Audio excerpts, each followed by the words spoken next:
on the sunlit meadow, Patrick could tell. He forced himself to blink back the white night and looked at Mrs. Nagel's mouth again.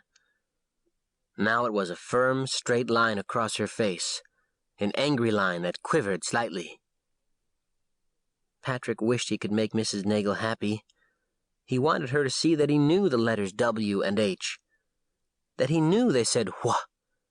He wanted her to see that he really wanted to read. Because he did want to read. He had always wanted to.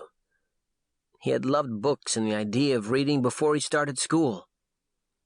He used to sit with a book in his lap and pretend he was reading it, running his finger along the lines and making up the words he thought should go with the pictures. He had been able to write his name when he entered kindergarten. By the end of the year, he had learned all the letters of the alphabet, and he had been able to read words like stop on the sign at the corner, and Cheerios on the cereal box.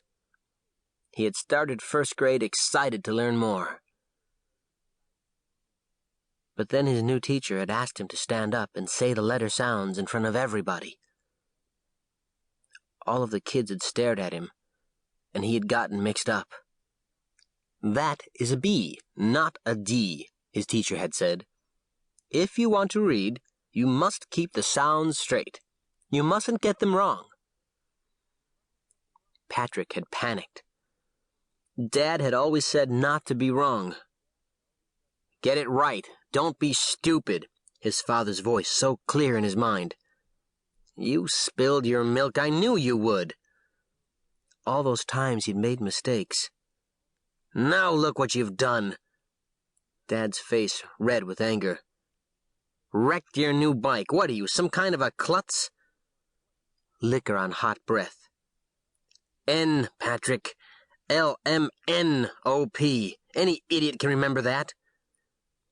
Fierce eyes boring into him, driving sharp points straight at his heart.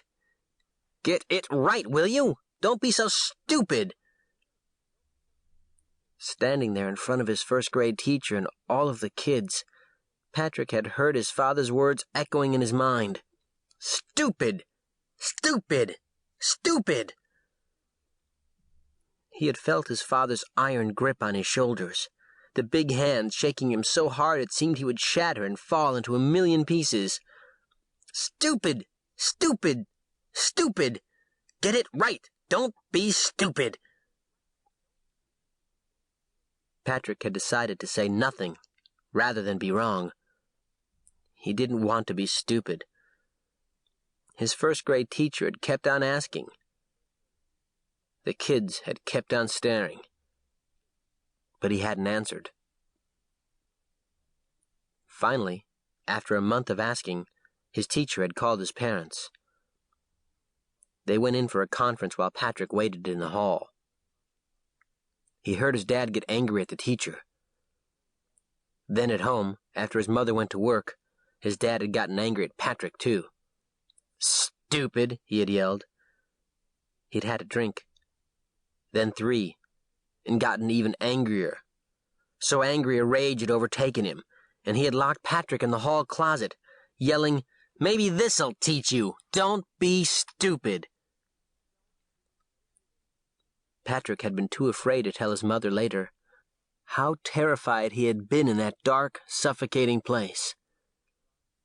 He hadn't wanted his dad to get angry at her, too. After that, reading had become the time to go down the hall to the resource room and Mrs. Nagel, for worksheets and drill after drill on the letter sounds. Every day he went. Every day Mrs. Nagel asked him to tell her what he knew. Patrick tried, but it all made him so nervous. He made mistakes. Mrs. Nagel asked again, which made him more nervous and led to even more mistakes. But Mrs. Nagel kept on asking anyway, until the weight of her questions bore down on his chest, and the walls of the resource room began to close in, cutting off the air and the light, just like when he had been locked in the hall closet. And Patrick had come to believe what his dad had said. He couldn't get it right. He really was stupid. By the end of first grade, Patrick wouldn't pick up